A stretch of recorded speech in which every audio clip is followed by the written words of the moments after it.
Eh, mes paroles valent cher. Salut à tous. J'espère que vous allez bien. Le chairman pour vous servir. Les Guesnay m'appellent le tiers et les Fimbi 500, mais les deux sont corrects anyway. Sarcel représente, c'est Abdoulaye évidemment. Bienvenue sur WSL, c'est toujours ton émission qui rassemble les motifs. Au fil des émissions, nous recevrons différentes personnalités qui viendront s'asseoir à ma table, nous parler de leurs échecs, mais surtout de leurs réussites. Alors Igo, take a seat now, Sobegumen Yani, Sobegumen tout. PDG, Ande Famouba, let's get it. We hustle, baby.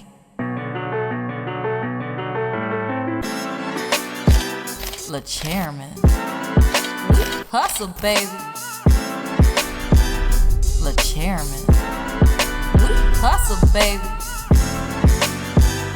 Le chairman. De retour sur WSL et aujourd'hui, je suis vraiment heureux, vraiment fier de recevoir un journaliste, un chroniqueur, un homme de terrain, un homme qui n'a pas peur de se mouiller et ça c'est important, L'homme que l'on nomme Aymeric Caron. Salut Aymeric. Salut. Comment tu vas? Très bien, et toi? Ça va très bien. Merci d'avoir accepté l'invite, Aymeric. Merci pour cette invitation. Merci pour la réactivité, c'est tout ce qu'on aime ici, c'est très bien. Aymeric, la tradition chez WSL veut que tu te présentes en quelques lignes. Pour celles et ceux qui ne te connaissent pas, ils sont peu, mais c'est quand même important de le faire. Écoute, tu l'as dit, je suis journaliste. Aujourd'hui, je passe une bonne partie de mon temps à écrire des livres. J'ai été longtemps grand reporter, une dizaine d'années de ma vie. Je suis passé par quelques émissions ensuite, dont une émission qui s'appelle On n'est pas couché, qui aujourd'hui n'existe plus, sur France 2, où je jouais le rôle d'intervieweur à côté de Laurent Ruquier. Et ensuite, comme je te le disais, depuis quelques années, je passe l'essentiel de mon temps à écrire des livres. Et puis, je suis très engagé sur un certain nombre de sujets qui concernent l'écologie et la cause animale en particulier. On y viendra. Alors, moi, je veux que tu nous parles de ta jeunesse à Boulogne-sur-Mer. Elle ressemblait à quoi? Il était comment le jeune Aymeric? Oula. Ah oui, on remonte loin. On remonte très loin. Écoute, c'est très compliqué, tu sais, de parler de soi et de porter un regard sur l'enfant qu'on a été. Donc, j'en sais rien. Si, ce que je peux te dire, c'est que j'ai eu très tôt envie d'être journaliste, en l'occurrence, reporter. Et j'avais envie de faire un métier où on puisse être utile à quelque chose. Donc, ça aurait pu être avocat, ça aurait pu être encore autre chose. En tout cas, il y avait cette idée très jeune de trouver une place dans la société où je servirais à quelque chose. Bon, où j'essaierais en tout cas de servir à quelque chose. Il y avait cette idée. Et puis, après, je ne sais pas trop quoi t'en dire, parce que c'est très vaste comme question. Je pense à un gamin très normal, avec sa bande de copains, dans une ville qui, à l'époque, parce que ça remonte à une quarantaine d'années maintenant, à l'époque était une ville un petit peu coupée du reste de la France, comme beaucoup de villes de province, parce qu'on n'avait pas tous les moyens de communication d'aujourd'hui. Et au niveau des transports, c'était pas forcément non plus l'idéal. Donc on vivait tranquillement dans cette petite ville avec sa plage, avec son histoire marquée par la Seconde Guerre mondiale, puisque la région avait été touchée, avec nos bunkers sur la plage, nos bunkers allemands. Et c'était vraiment une jeunesse très pépère, très tranquille, à l'air libre. Et à l'air libre, j'ai envie de dire, dans tous les sens du terme, parce que de la fenêtre de ma chambre, je voyais l'Angleterre. Donc c'est toujours intéressant quand tu grandis, que tu as la mer, que tu vois un autre pays en face. Même si aujourd'hui, on en parle de cette proximité de l'Angleterre pour d'autres raisons, puisqu'on a évidemment la question des migrants. C'est la même région. Hein. Moi, j'ai grandi à 20 km de l'endroit, et même parfois, il y a des migrants qui essayent de passer par Boulogne-sur-Mer. Donc c'est vraiment la région où aujourd'hui se concentre une partie de la question des migrants, avec tous ces gens qui essaient de traverser. En ce moment, on a vu des drames, évidemment. Exact. Donc voilà, mais en tout cas, ce n'était pas le sujet de l'époque quand moi j'avais 7-8 ans dans cette région.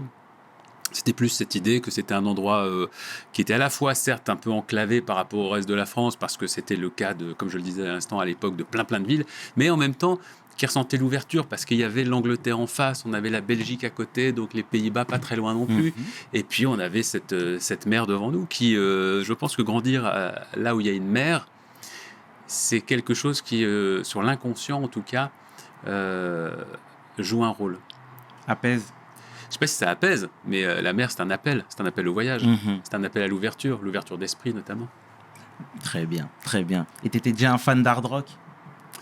Oui, très tôt, ouais. Enfin, adolescent. J'ai grandi avec des goûts musicaux qui sont assez classiques. Enfin, classiques pour un gamin. Enfin, moi, à l'époque, c'était, je sais pas, ça pouvait être des chanteurs français, ça pouvait être. Moi, quand j'avais 5-6 ans, est arrivé le disco. Ok. Et donc, moi, j'ai adoré le disco quand j'avais 7-8 ans. Et des groupes que j'aime toujours aujourd'hui, hein, les Bee Gees, ABBA, qui sont des groupes de référence. Alors, on ne savait pas encore que le disco reviendrait sous d'autres formes un petit peu plus tard, puisque ça n'a pas duré longtemps, le disco. Hein. Mhm. Je veux bien qu'on fasse une émission où on parle que de musique, ça me va très bien. Mais non, j'adore la musique. Mais donc, ouais, ça a duré quelques années. Mhm. Et la parenthèse s'est refermée dès le début des années 80. Mais en revanche, il est revenu en force après dans des tas d'autres mouvements, dans des tas de musiques aujourd'hui, des musiques actuelles. Bref, tout ça pour dire que le hard rock, oui, ça arrive un peu plus tard, plutôt vers l'adolescence. D'accord. Donc, mais en tout cas, oui, les groupes à guitare électrique qui aujourd'hui d'ailleurs sont plus forcément très en vogue. Mais un jour, ça va revenir aussi, le hard Mhm. rock.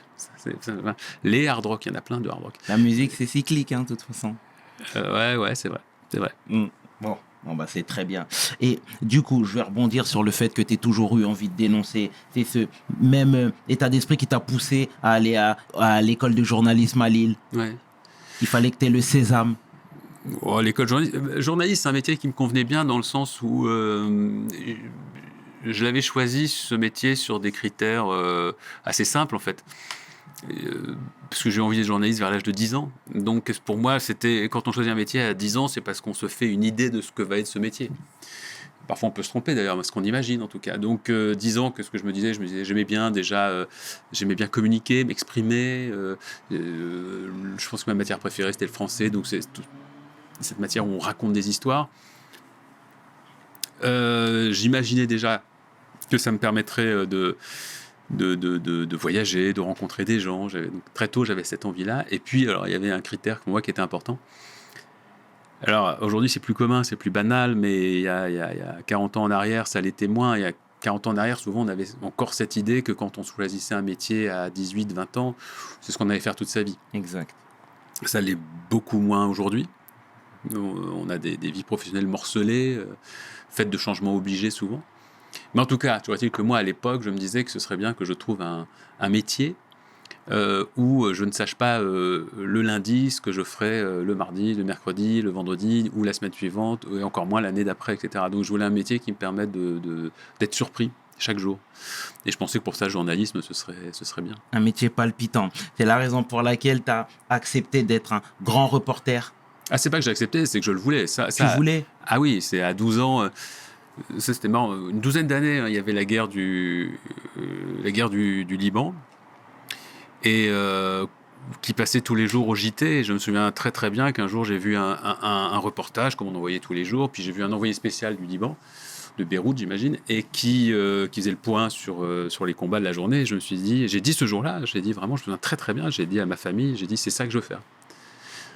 Je veux être non seulement journaliste, mais je veux être journaliste de guerre. Je veux aller sur les conflits. D'accord. Est-ce que tu peux rappeler les conflits que tu as couverts? Je sais que tu as vécu pendant un moment en Irak. Enfin, vécu, oui. Enfin, disons Ouais, que t'es resté quand même 2 semaines. Non, je suis allé, je crois, 5 fois en Irak entre 2002 et 2004, donc vraiment au moment du dernier conflit. Ouais. Et notamment, donc c'était sous Saddam Hussein, pendant la chute de Saddam Hussein et après Saddam, lorsque c'est les Américains qui avaient pris le pouvoir. Et en effet, j'ai passé une période, donc à chaque fois on y passe 15 jours dans ces cas-là, mais il y a la période de la guerre en revanche, la guerre proprement dite, donc les bombardements où là j'avais dû rester, je crois, 1 mois et demi, puisque ça avait duré, j'avais suivi toute la campagne, donc depuis Bagdad, donc en attendant que l'armée américaine déclenche ses frappes, et puis j'étais resté, de mémoire, je pense que la campagne de frappe avait duré, je sais pas, 3 semaines, 1 mois, et puis j'étais resté encore ensuite un petit peu pour assister à l'arrivée des Américains à leur installation. Et donc oui, ça c'est la mission la plus intéressante, je pense, que j'ai faite. Mais après, parce que c'est un dossier que j'ai suivi sur 3 ans. Après, j'ai eu la chance de faire pas mal de choses. Qu'est-ce que j'ai suivi? Même chose, j'ai suivi la rébellion en RDC, et République démocratique du Congo, en Afghanistan, donc Pakistan, Afghanistan après les bombardements, les Balkans, au moment de la guerre du Kosovo et après. Qu'est-ce que j'ai pu faire? Enfin, je suis allé en Israël, dans les territoires. Je réfléchis, je sais plus, mais j'ai beaucoup voyagé. J'ai fait à peu près toutes les situations conflictuelles entre 2000 et 2006, 2007, le moment où je vais passer à autre chose. D'accord. Et comment on se sent à ce moment-là? C'est quoi le feeling? Le retour à la vie normale? Il y avait des répercussions? T'étais impacté? On est impacté, bien sûr. D'abord parce qu'on n'a pas une vie normale, dans le sens où comme je le disais, on ne sait pas, au début de la semaine, ça, pour le coup, j'étais servi, on ne sait pas si on ne va pas partir. Parfois, on part dans l'après-midi. On arrive au bureau le matin et on part 2 heures plus tard, ou à 18 heures, au moment où on s'apprête à rentrer chez soi, on apprend qu'on part parce qu'on vient d'apprendre qu'il y avait une explosion dans tel pays, il y a tel événement, et là, dans ce cas-là, on part tout de suite. Donc, ça a un impact sur la vie personnelle, puisqu'on ne se projette pas vraiment sur la durée dans ces moments-là, puisque la seule chose qui compte, c'est le travail, et parce qu'en plus, c'est un travail absolument passionnant. Donc, on ne veut pas en faire un autre, c'est la priorité. Si on te dit... c'est un peu... Voilà. Quand il y a un truc comme le 11 septembre 2001, et tu es là, tu as des avions qui rentrent dans les tours du World Trade Center, tu sais que c'est ce qui va occuper entièrement ton esprit dans les mois qui suivent. Et c'est ça que tu veux vivre. Tu veux aller savoir ce qui s'est passé, le comprendre, comment. Donc tu veux aller en Afghanistan, tu veux ensuite aller aux États-Unis. C'est un métier absolument passionnant. Mais c'est vrai que c'est sur un plan personnel, c'est plus chaotique. Mais c'est pas très grave, parce que ce qu'on vit est tellement fort. Un peu plus chaotique, c'est-à-dire? Comme je le disais, c'est-à-dire qu'à partir du moment où tu sais pas quand tu pars, quand tu rentres, quand ton métier c'est ton obsession et que tu es toujours projeté dans un sujet, soit parce que tu reviens d'un endroit, soit parce que tu es déjà en train de penser là où tu pourrais partir, parce qu'il y a des sujets qui s'imposent à toi, comme je le disais, parce qu'il se passe un événement quelque part, et donc tu y vas, l'Irak, les tours, tout ça, c'est l'actualité. Et puis parfois, il y a des sujets que tu vas provoquer toi-même en disant tiens, il y a une actualité là-bas dont on ne parle pas beaucoup. Et tu vas voir ton rédacteur en chef, tu dis est-ce que je pourrais partir là-bas 10 jours? J'ai envie de traiter ces sujets-là.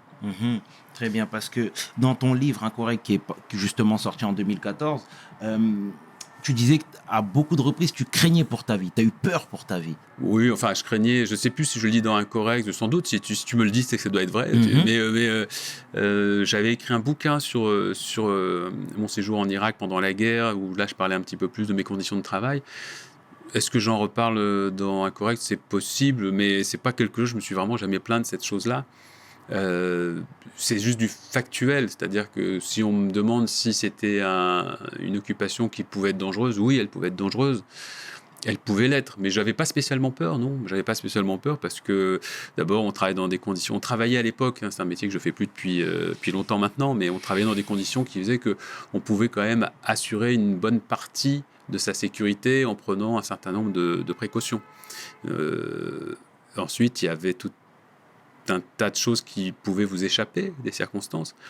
Il pouvait y avoir, si vous êtes sous une campagne de bombardement, il pouvait y avoir le pas de bol et puis vous retrouvez à côté d'une bombe qui tombe ou pas loin. Ça évidemment, c'est arrivé d'ailleurs pendant que j'étais à Bagdad pendant la guerre. Il y a l'hôtel où les journalistes logés avaient été touchés par un obus tiré par un char américain. Et il y avait eu plusieurs journalistes qui avaient été tués. Donc, et puis, il peut se passer plein de trucs. L'accident, quand on est dans un endroit, il y a des combats, et qu'on tourne à cet endroit-là, évidemment, quand bien même on fait attention, qu'on ne sort pas s'il y a des tirs, on attend que les tirs s'arrêtent, etc. On traverse la rue, on ne sait pas s'il n'y a pas un type quelque part qui ne sait pas qui vous êtes, qui ne sait pas pourquoi vous êtes au milieu. Surtout s'il y en a 2 camps et puis que nous, on est plutôt d'un camp. Voilà. Oui. Après, il y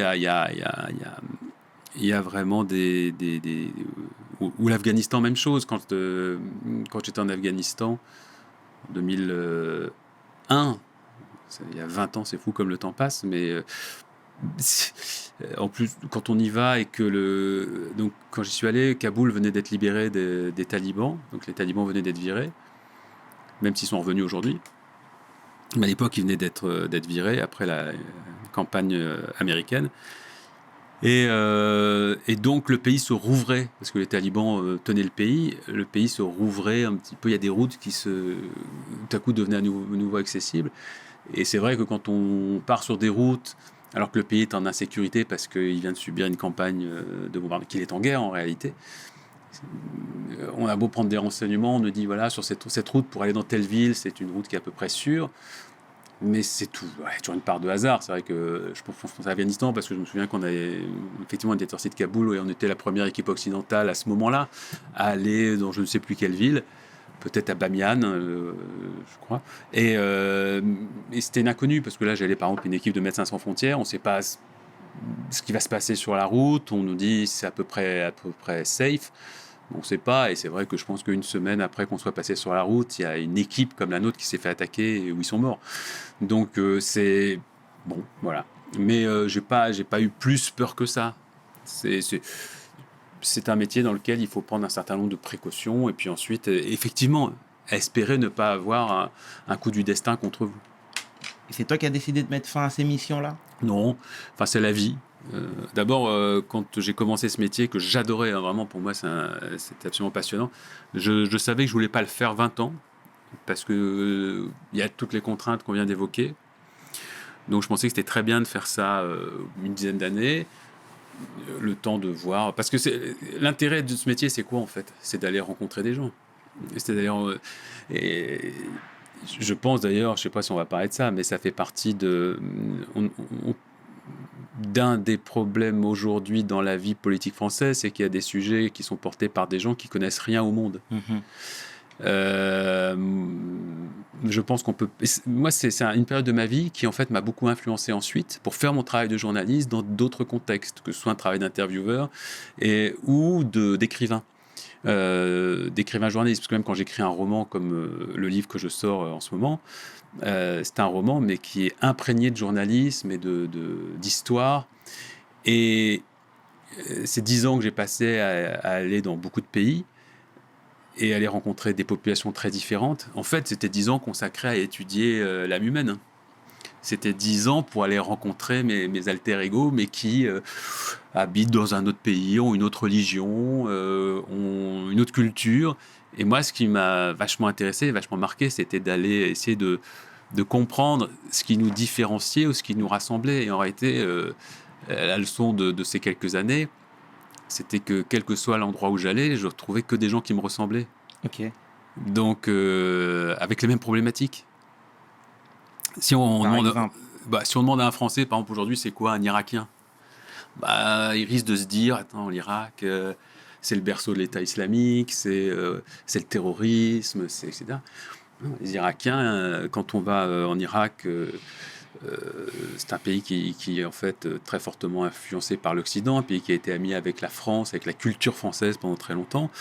Et moi, j'avais des vrais amis irakiens, musulmans donc, irakiens, qui ensuite ont subi, évidemment, et qui étaient catastrophés par l'arrivée des islamistes, non pas talibans, mais des islamistes de l'État islamique, justement, enfin des terroristes. Mais c'était des gens comme... Ils vivent comme nous, avec les mêmes aspirations, les enfants, les ados qui ont les mêmes aspirations, avec des portraits de footballeurs dans leur chambre, Beckham ou je sais pas qui. Je me rappelle que j'avais ramené à l'époque, c'était Beckham, la grande vedette de foot. J'avais ramené un maillot de foot un jour de France, de Beckham à l'un des enfants qui était ravi. C'est les mêmes, on est tous pareils. Avec les mêmes aspirations au bonheur, etc. Et en fait, ce qui nous distingue, ce sont des choses marginales pour la plupart d'entre nous. Après, il y a des choses plus fondamentales, et notamment lorsqu'on va sur des sujets politiques très sensibles. Mais en tout cas, c'est ça qui m'a vachement intéressé dans ce métier, c'était d'aller... c'est pour ça que moi, je parle beaucoup dans mes écrits de l'unité de l'humanité. Quand je dis l'humanité n'est qu'une, c'est une réalité. Et tous les gens qui aujourd'hui essayent de nous diviser pour aller chercher tout ce qui fait que, soi-disant, certaines populations ne pourraient pas cohabiter avec d'autres, comme s'il y avait des catégories d'êtres humains destinés à s'affronter plutôt qu'à cohabiter, c'est des gens qui ne connaissent rien, qui n'ont rien compris à la vie sur cette planète. Mm-hmm. Et cette prise de position t'a valu des coups parfois.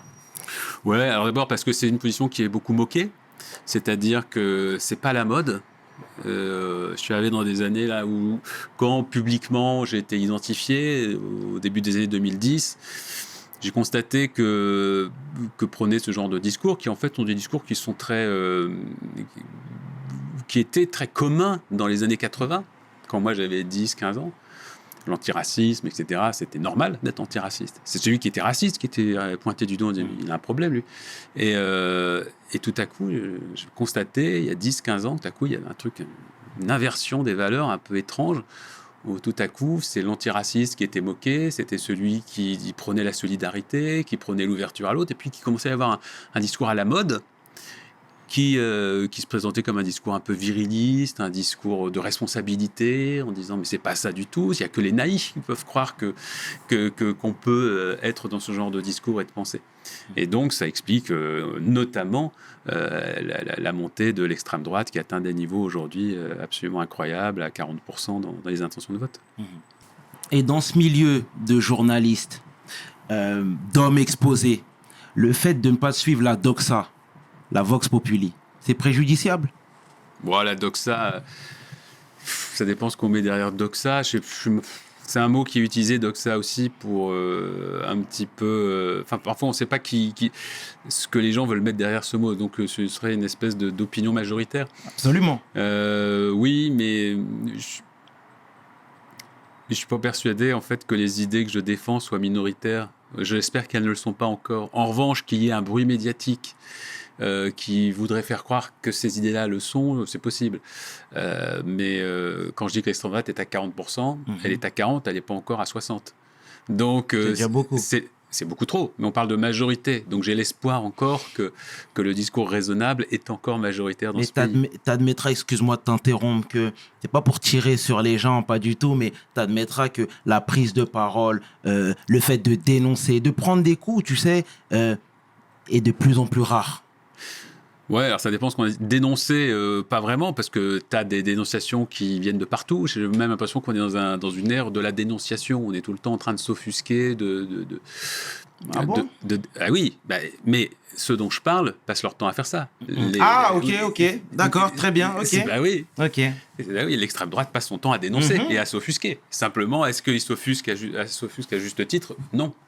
Donc, c'est pas le fait de dénoncer et de s'offusquer. Je crois au contraire qu'on est dans une époque qui cherche ça, qui cherche des discours de confrontation, des discours de désignation de coupables et ainsi de suite.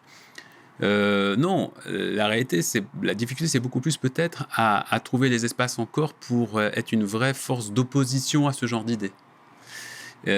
Trouver des espaces où on peut avoir des argumentations raisonnables. Parce qu'on est confronté à une montée de l'information spectacle, mais ça, c'est depuis Debord, par exemple, on le sait, que c'est une tendance où ça fait quand même très longtemps. Mais là, ça s'est vraiment accentué depuis 10 ans. Et le fait d'avoir installé des espaces de débat qui, en fait, sont des rings absolument partout, oblige à avoir de l'outrance dans la parole, parce que sinon, ceux qui mènent les débats ou ceux qui dirigent les chaînes vont avoir tendance à penser que l'échange est plat, qu'il est creux, que le spectateur risque de zapper. Donc ça, c'est l'une des premières tendances. Et puis la deuxième tendance, c'est effectivement une vraie droitisation des idées dans l'espace politique, qui donc fait qu'un certain nombre d'idées dont on parlait tout à l'heure sont aujourd'hui démodées, quand elles ne sont pas moquées carrément. Donc, en raison de ces deux phénomènes concomitants, c'est vrai qu'il peut y avoir une difficulté aujourd'hui à incarner un certain nombre de valeurs. Oui. C'est ça qui t'a poussé à reculer un petit peu de l'espace public? Ouais, ça doit être un truc un comme petit ça. peu. D'abord, c'est aussi parce que j'avais fait 3 ans d'une émission qui était très, très, très regardée. Tu peux le rappeler, s'il te plaît? C'était On n'est pas couché. Et où il y avait quasiment chaque semaine un échange qui faisait le buzz, de manière involontaire de ma part, de manière involontaire aussi de la production. C'était pas voulu. Mais l'espace créé là-bas était tel que on avait souvent des échanges francs et et ces échanges souvent occasionnaient ensuite un certain nombre de commentaires dans les jours qui suivaient. C'est juste donc après avoir passé 3 ans dans une émission où c'était un gros travail, c'était des polémiques auxquelles j'étais mêlé malgré moi. Ça pouvait être avec Caroline Fourest, ça pouvait être avec un tel. Il y a eu une fatigue au bout des 3 ans, certainement. D'accord. Et j'avais besoin, de passer à autre chose, à retrouver du calme, à retrouver de la sérénité. Et l'espace de l'écriture, pour ça, est parfait. D'accord. Puisque c'est un exercice solitaire qui permet de prendre son temps pour dire les choses. On est dans l'affrontement qu'avec soi-même. Donc c'est vraiment un espace qui a été très salutaire pour moi, mais dans lequel je m'épanouis. Et comment on deal avec les menaces de mort? On dit le mal, c'est très désagréable. Ça, c'est vrai que j'ai découvert ça à l'époque, qu'effectivement, prendre certaines positions qui paraissent extrêmement simples, sans aucune outrance, sans avoir l'impression d'être spécialement courageux en disant des choses simples, peuvent aujourd'hui vouloir en effet des menaces. Votre famille peut se retrouver menacée. Ça aussi, ça fait partie des choses sans doute qui à un moment m'ont donné envie de prendre du recul et de quitter un peu la scène médiatique, en tout cas de prendre mes distances avec cette scène médiatique, parce que je trouvais que parfois les conséquences à payer, c'était complètement disproportionné. Parce que simplement on essaye de faire son métier de journaliste. Et tu t'es pas dit, peut-être même de manière inconsciente, mais que le camp d'en face l'avait emporté?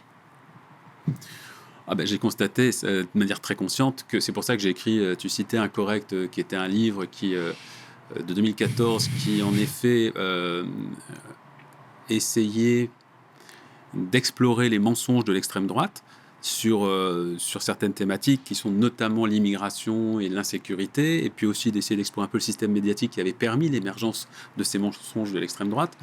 Si j'avais écrit ce livre à l'époque, c'est parce que je constatais qu'il y avait quelque chose qui ne fonctionnait pas, et qu'il y avait des idées comme ça, une petite musique qui était acceptée par de plus en plus de gens, sans qu'il y ait un travail de vérification journalistique derrière pour faire stopper cette musique à un moment où en fait elle correspondait pas à une réalité, parce que quand on avait des gens qui nous disaient à nous, ceux qu'on appelle les progressistes, mais vous êtes dans le déni du réel, etc., machin. Alors qu'en réalité ce sont eux, ces gens-là, les gens de l'extrême droite, qui le sont, avec des faux chiffres sur l'immigration, des faux chiffres sur les faits divers et ainsi de suite. Bon, c'est problématique. Donc bien sûr que ça s'est encore empiré depuis quelques années, ces 2-3 dernières années. Donc, bien sûr, tu as raison de dire qu'on est dans un moment politique que je trouve gravissime. Je le trouve gravissime. On a aujourd'hui, et d'ailleurs, pas que de la part de l'extrême droite, mais on a des réflexes. On a du néofascisme à l'extrême droite, on a de l'extrême droite classique, qui n'est pas forcément néofasciste, et puis on a également des réflexes, alors c'est un mot qu'il faut employer avec précaution, mais en tout cas des réflexes totalitaires, on va dire, de la part de groupes politiques auxquels on pourrait s'attendre à des mesures beaucoup plus mesurées, en tout cas des politiques beaucoup plus mesurées. Donc je trouve que la période est très angoissante. Et tu penses qu'on va mourir plus vite de nous être tant haïs? C'est le titre. La petite transition. Magnifique. Je trouve que l'enchaînement est splendide. Ça a été très bien travaillé. Ouais, donc ça, c'est le roman que je viens de sortir. Nous mourrons de nous être tant haïs. Plus vite, j'en sais rien. Dans le livre, je fais un peu un constat des dernières décennies sur la manière dont nous avons provoqué la crise dans laquelle nous sommes aujourd'hui, la manière dont nous l'avons amplifiée, la manière dont nous avons refusé d'écouter ou de voir un certain nombre de signaux. On aurait pu, sur le réchauffement climatique, par exemple, enrayer les choses dès les années 70, puisqu'en fait, la réalité du réchauffement climatique, on la connaissait dès les années 70. Je parle dans mon livre, par exemple, de la première réunion à Genève contre le réchauffement climatique en 1979. À ce moment-là, il y a une prise de conscience. On sait, le réchauffement climatique est théorisé. Il y a une prise de conscience d'un certain nombre d'hommes politiques, l'administration américaine Carter, par exemple, dit ouais, c'est vrai, c'est un vrai problème, on va faire quelque chose. Même un groupe comme Exxon a envie de réagir, dire il faudrait peut-être effectivement qu'on réfléchisse à aller vers une transition, vers des énergies décarbonées. Et puis ensuite, il va y avoir un revirement complet dans les années 80. C'est un exemple parmi d'autres que je donne dans le livre, mais dans lequel je parle également de la manière dont nous exploitons les ressources du vivant, comment on a exterminé les baleines. En fait, ce sont à chaque fois des petites histoires qui se complètent pour en faire une grande histoire, pour en faire une grande histoire de l'espèce humaine depuis 60 ans. Et puis surtout, il y a toute une partie d'anticipation. Donc j'imagine ce vers quoi tout cela va nous mener d'ici 30 ans. Mais je traite d'un centre. Donc effectivement, je parle de Greenpeace, de l'action de Greenpeace pour aller sauver par exemple les baleines. Je parle des premières associations en France qui vont s'élever contre le nucléaire. Et à chaque fois, on voit que depuis 40, 50 ans, les problématiques étaient là, elles étaient posées et on avait les moyens d'y répondre. Il y a des gens qui nous alertaient. Mais si on prend l'exemple, encore une fois, du réchauffement climatique, on voit qu'il y a une forme d'incrédulité à chaque fois de la part de personnalités pourtant qui nous semblent très raisonnables. Je cite un exemple d'une émission en 79 où on a le commandant Cousteau. Alors peut-être que pour les plus jeunes, ça ne dit pas grand-chose, mais c'est une figure de l'écologie qui a été extrêmement populaire pendant très longtemps, notamment dans les années 70, 80 et même 90. Et cette personne, donc, qui notamment était extrêmement connue par son combat pour la défense des océans, il expliquait l'eau c'est la vie, si on tue les océans, on tue la météo, en quoi il avait complètement raison. Mais quand on lui parlait de réchauffement climatique, donc en 79, il y a une émission où il est invité, en face de lui, il y a un vulcanologue qui prévient sur les dangers du réchauffement climatique et lui-même dit « Mais non, vous dites n'importe quoi, vous essayez de faire peur ». Donc on constate que même des personnes impliquées à l'époque dans la défense du vivant avaient du mal à prendre la mesure de ce qui était en train de se passer. Et donc mon livre raconte tout ça, raconte comment depuis 50, 60 ans, on a ignoré tous les signaux, on n'a pas voulu entendre les voix de la sagesse qui nous prévenaient de ce qui allait se passer. Et on voit qu'aujourd'hui, c'est encore la même chose. On a beau avoir des milliers de scientifiques dans le monde qui nous disent mais là, il faut agir maintenant, il faut rapidement changer complètement le logiciel qui dirige la plupart des pays de cette planète. Il faut le faire tout de suite parce que sinon les conséquences vont être dramatiques dans 20 ou 30 ans.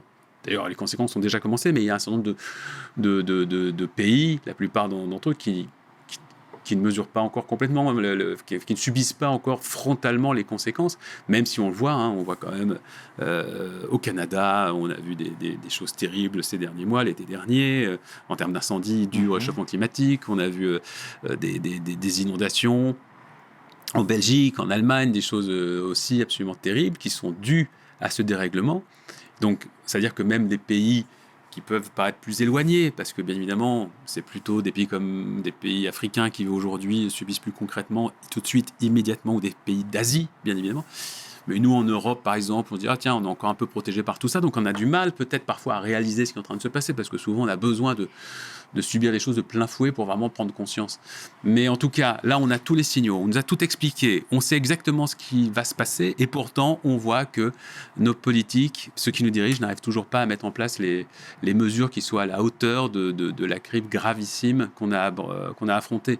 Donc, c'est effectivement déprimant. Est-ce qu'elle va mourir de tout cela, de cette cécité, mais aussi de cette nature humaine qui nous pousse à nous affronter constamment, qui nous pousse à toujours être dans le conflit. Ouais, je le crois. Je crois que ça va en tout cas être extrêmement préjudiciable à notre espèce dans les décennies qui viennent. Et tu as toujours foi en la politique ? Oui. J'ai foi en la politique. Je suis assez désespéré d'un certain nombre de mécanismes politiques. On est dans une démocratie qui est pour le moins très imparfaite. Il y a beaucoup de rénovations à imaginer pour qu'on puisse vraiment jouir d'une démocratie qui permette l'expression populaire, ce qui n'est pas le cas aujourd'hui. On voit quand même qu'on a des systèmes qui sont très verrouillés à beaucoup d'étages. Mais aujourd'hui, on est obligé de passer par la politique pour essayer de changer les choses. Je crois profondément au débat, je ne crois pas à la violence. Je ne crois pas à la violence pour résoudre les problèmes, donc je ne crois pas à la violence, je ne crois pas aux révolutions violentes. En tout cas, pas aujourd'hui, que ça a eu lieu dans notre histoire passée. Il ne fallait pas le dire à Los Angeles en 92. Ça, c'est autre Il chose. t'aurait pas écouté. Non, Ah, mais, bah, écoute, non, mais quand on. C'est mais je suis évident. d'accord avec toi. Non, mais je vais pas du tout porter un jugement négatif sur ce qui s'est passé aux États-Unis et ce qui se passe encore parfois d'ailleurs. On est sur des situations de telles tensions qu'à un moment, malheureusement, moi, je cite un philosophe qui s'est beaucoup intéressé à ces questions, justement, de paix, de violence, qui est un pacifiste, et qui dit, le problème, il s'appelle Gunther Anders, et qui a écrit un livre là-dessus pour dire, mais est-ce que parfois la violence n'est pas la seule solution ? En tout cas, je sais pas, dans la mesure où, si on se retrouve face à Violence des... physique. physique, il ne s'agit pas de s'en prendre aux autres, mais s'il n'y a pas de... La violence, ça peut être... Une violence, c'est détruire un bâtiment, c'est en prendre un bâtiment. Ok. Moi, je suis opposé à tout... Je suis vraiment ce qu'on appelle un pacifiste, je suis un Bien. écologiste pacifiste, donc je suis opposé à l'idée même de s'en prendre à un autre être humain. Pour moi, c'est injustifiable. Mhm. Bon. Qu'une manifestation dégénère, c'est autre chose. Pour moi, je ne compare pas le fait de s'attaquer à un être humain et le fait de casser un abribus. Bien sûr, bien sûr. À un moment, il faut quand même Bien sûr. que les choses soient considérées en juste proportion. Je dis simplement, donc Gunther Anders explique qu'à un moment, quand on est confronté à des gens qui eux-mêmes sont dans une grande violence, il ne faut pas s'étonner qu'en face, quand toutes les voies du dialogue ont été épuisées, quand on a essayé de vraiment par les voies de la raison d'expliquer une situation devenue intolérable et qu'il n'y a aucune volonté du camp d'en face d'écouter, de faire avancer. Il ne faut pas s'étonner si à un moment le camp d'en face dit les violences que nous faites subir, on va y répondre. C'est quelque chose que je déplore, mais en tout cas, d'un point de vue historique, c'est comme ça, ou sociologique. Je ne sais pas comment on peut éviter cela. Mais en tout cas, moi, c'est des situations que je regrette si on est obligé d'en arriver à ces extrêmes.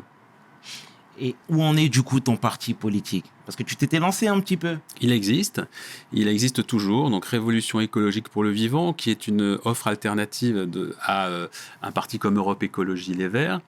Donc c'est un parti écolo, c'est un parti d'écologie dite radicale, donc un parti qui, lui, justement, veut changer le système. Il ne veut pas juste... mettre un tout petit peu d'écologie dans ce qui existe aujourd'hui. Il ne veut pas verdir le libéralisme. Il est antilibéral. Il considère qu'aujourd'hui, les logiques d'exploitation, l'exploitation des hommes, des humains, des animaux, de la nature, ces logiques d'exploitation, elles sont obsolètes. En tout cas, elles ne peuvent plus correspondre aujourd'hui à la réalité qu'on affronte. Et c'est un parti qui donc a été créé il y a 3-4 ans et qui est en train de se développer doucement, tranquillement, parce qu'il est parti, il a démarré sans aucun moyen financier. Il a fait aux élections régionales, il y a une liste comme ça qui s'est montée par exemple en Ile-de-France, où ils ont fait avec très très très peu de moyens. C'est-à-dire qu'ils n'avaient absolument pas la possibilité de faire une campagne à hauteur de toutes les autres listes, mais néanmoins ils ont quand même fait 2%, ce qui correspond à 40 000 voix. Donc 40 000 voix sur l'Île-de-France pour un premier test électoral.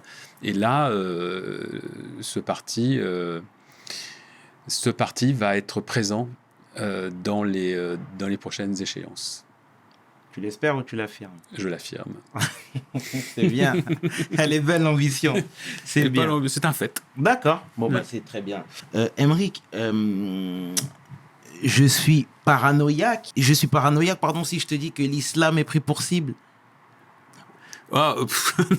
Écoute, ce qui est sûr, c'est que les musulmans sont désignés comme des boucs émissaires aujourd'hui. Voilà, j'apprends rien à personne. Par un certain nombre d'acteurs politiques. Oui, ça, c'est clair. Oui.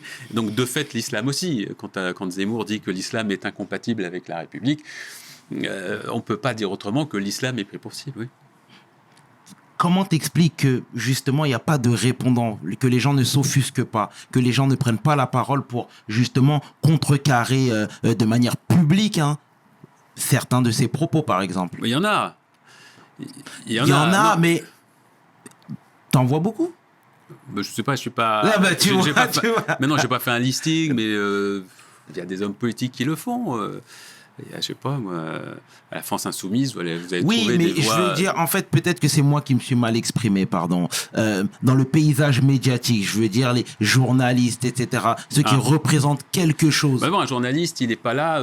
Moi, c'est un peu particulier. Moi, j'étais un journaliste classique, on va dire. On l'a rappelé tout à l'heure, j'étais un reporter. Alors, un journaliste, par le choix de ses sujets, par les mots qu'il utilise lorsqu'il fait un reportage, donne son opinion, bien sûr. Mais c'est une opinion qui est quand même encore assez discrète. Et d'ailleurs, souvent, le spectateur ou le lecteur ne se rend pas forcément compte qu'il y a une opinion derrière. Mais il y a toujours une opinion. Un journaliste neutre, ça n'existe pas. Et ensuite, moi, mon passage par l'émission On n'est pas couché a fait que des idées qui étaient en moi ont pu s'exprimer publiquement parce que c'était demandé par l'émission. L'émission demandait que je m'exprime. Mais ce que je veux dire simplement, c'est qu'un journaliste peut dénoncer par un reportage, bien sûr, et ça existe. Hein. Vous avez de très bons reportages sur France 2 notamment, complément d'enquête. Vous avez des agences de presse excellentes qui font des sujets qui dénoncent des situations de mensonges sur un sujet, des situations... Bon.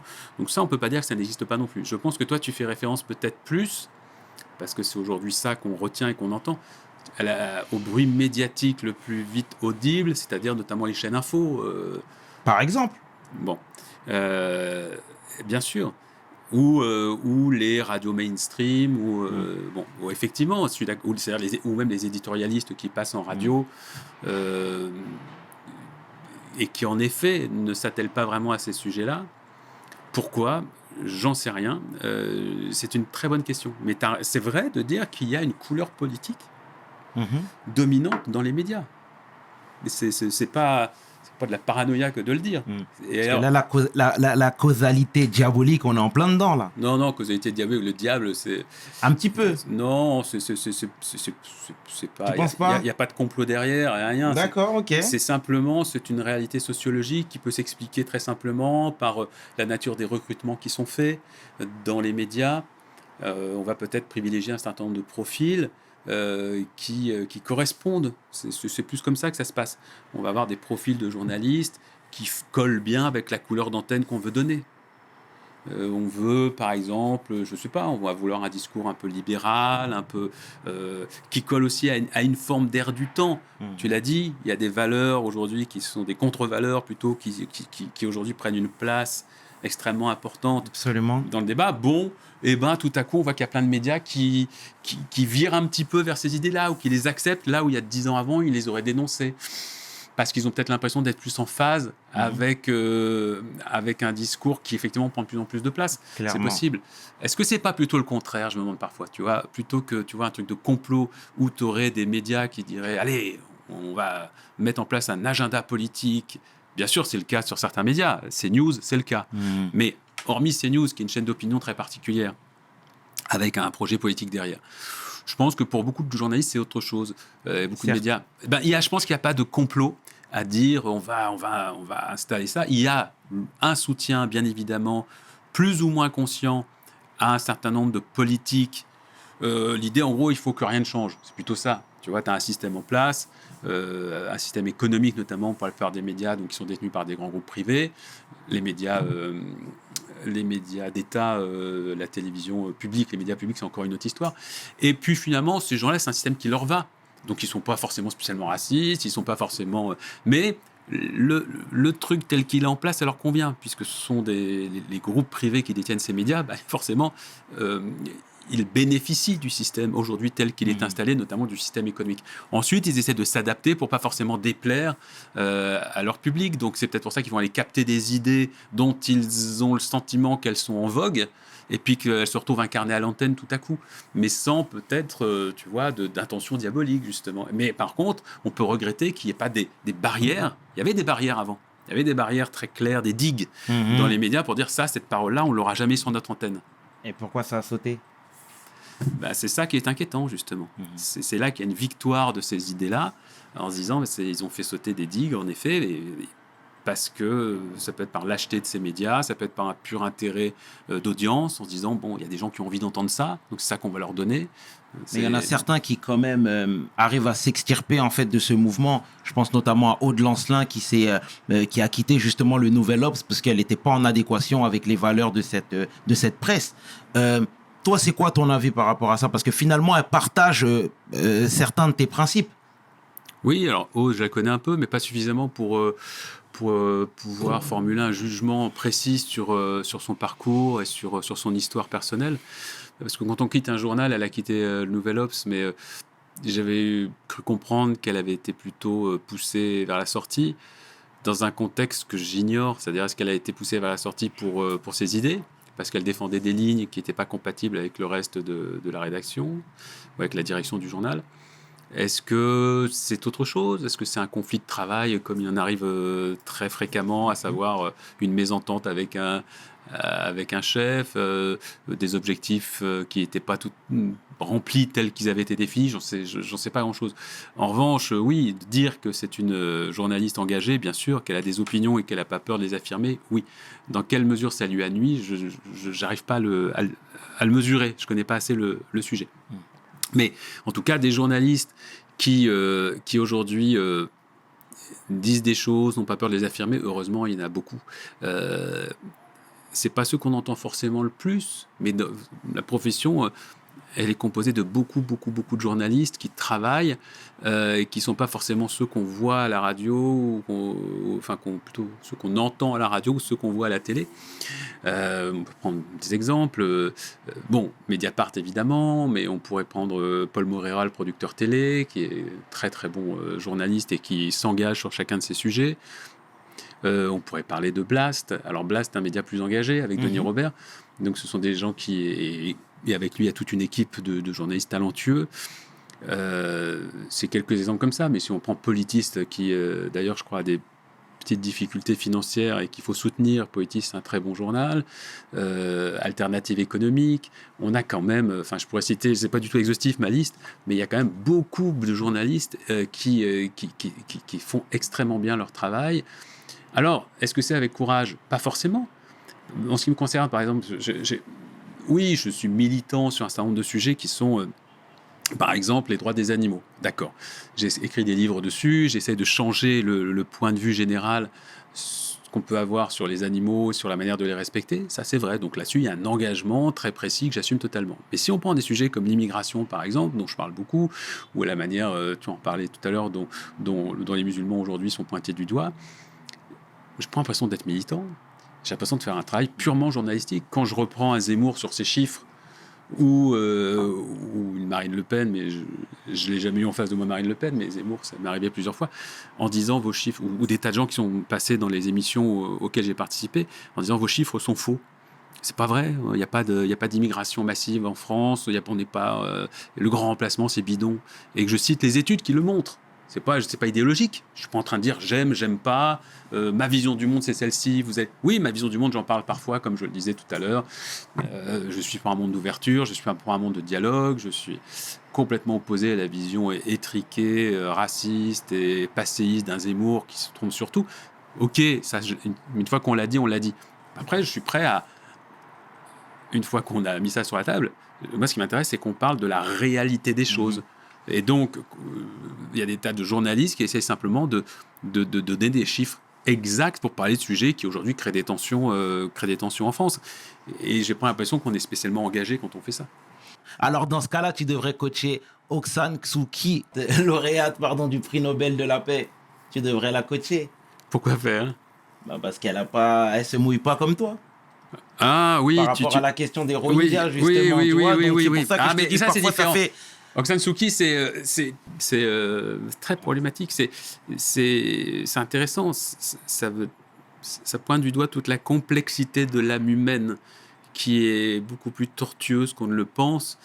Et c'est vrai que quand on donne un prix Nobel, par exemple, on a l'impression de comment dirais-je, de donner un label de moralité ou d'éthique bien sûr. à l'entièreté d'une personne, alors qu'en fait, on salue plutôt un combat précis. Mais ça ne veut pas dire qu'on est un sage pour autant. Justement, pour moi, c'est dans l'entièreté, tu sais, dans tout son ensemble qu'on attribue justement ce prix. Non? Tu ne partages pas mon avis? Ça devrait être le cas. Mais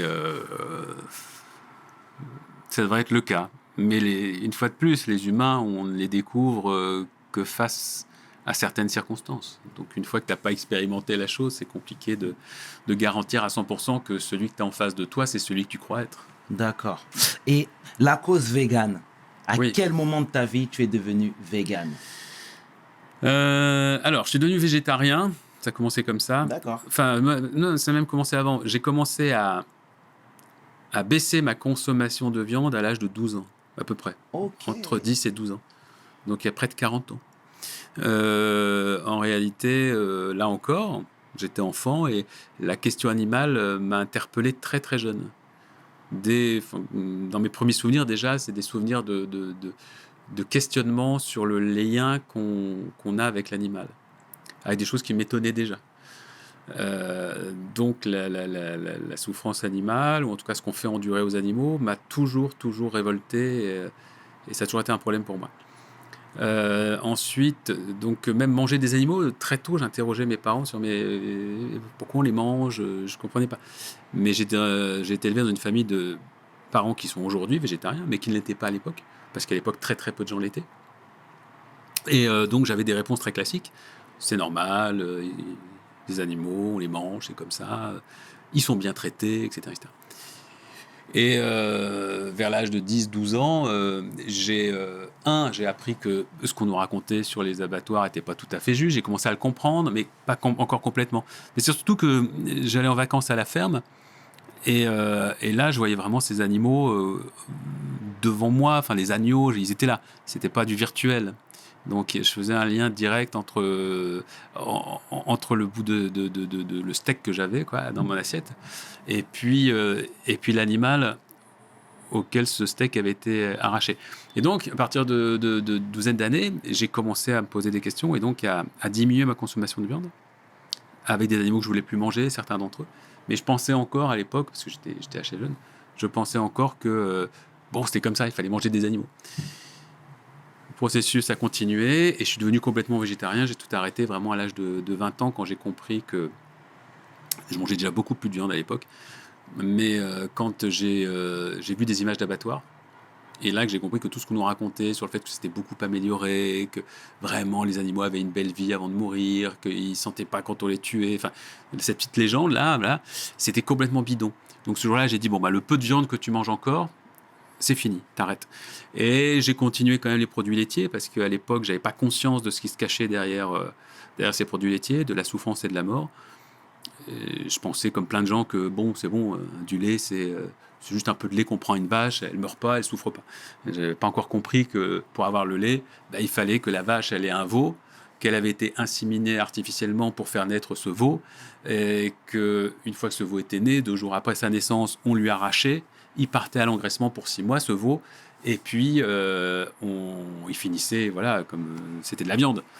Donc on créait de la mort, ce veau, qu'on allait tuer, et on crée de la souffrance parce que cette vache a été inséminée à répétition, c'est-à-dire dès qu'elle avait mis bas, on laissait passer quelques semaines et paf, elle était à nouveau inséminée pour qu'il y ait à nouveau un veau, pour qu'elle puisse à nouveau produire du lait qu'on allait ensuite lui piquer pour faire nos produits laitiers. Bon, ça a mis du temps pour que j'en ai conscience. Donc vegan, c'est-à-dire la fin des produits laitiers et des produits d'origine animale, c'est plus récent. J'ai commencé à plus boire de lait il y a au moins 10 ans et vraiment vegan depuis 6 ans peut-être. D'accord. Ouais. D'accord. T'es en paix avec toi-même? T'es en paix avec le monde? Non, on n'est jamais en paix. J'essaye de l'être. Je pense que c'est extrêmement important. C'est une bonne question parce que ça peut être un vrai critère de vie, ce dont tu parles. Être en paix avec soi-même. Qu'est-ce qui nous fait avancer? Ça peut être la thune, l'argent, ça peut être autre chose, ça peut être Mais cette idée de se dire que le moteur peut être de chercher ce qui nous met en paix, c'est une idée intéressante. Ouais. Donc, en tout cas, cette idée d'être en concordance avec ce qui vous semble juste, d'essayer de l'être au maximum parce qu'on n'est jamais complètement. Hein. Il y a toujours un hiatus, il y a toujours un truc qui colle pas. Mais essayer de tendre vers ça, c'est intéressant. Ouais. D'accord. Bon, en tout cas, ce sera le mot de la fin à Aymeric. Sincèrement. C'est déjà fini. Tu dois partir, sinon je t'aurais Non, bloqué. Non. c'est pas vrai. Attends, je vais passer un coup de fil. Non, Je vais booker mon après-midi pour continuer. En tout cas, Emric, sache que c'était un plaisir de t'avoir reçu. Plaisir partagé. Sincèrement, merci encore une fois d'avoir accepté l'invite. C'était Merci un bon de moment. m'avoir invité. C'était un beau moment, franchement, et puis en espérant que justement ton message soit propagé et cette belle détermination-là qui t'anime perdure, tout simplement. Et que la tienne aussi, de détermination et de bonne humeur perdue. Ça fait plaisir, Emric, ça fait plaisir. C'était le chairman et 500. Tu peux inverser, les deux sont corrects. Avec l'homme que l'on nomme Emric Caron pour We Hustle. Mes paroles valent cher. Peace. We hustle, baby.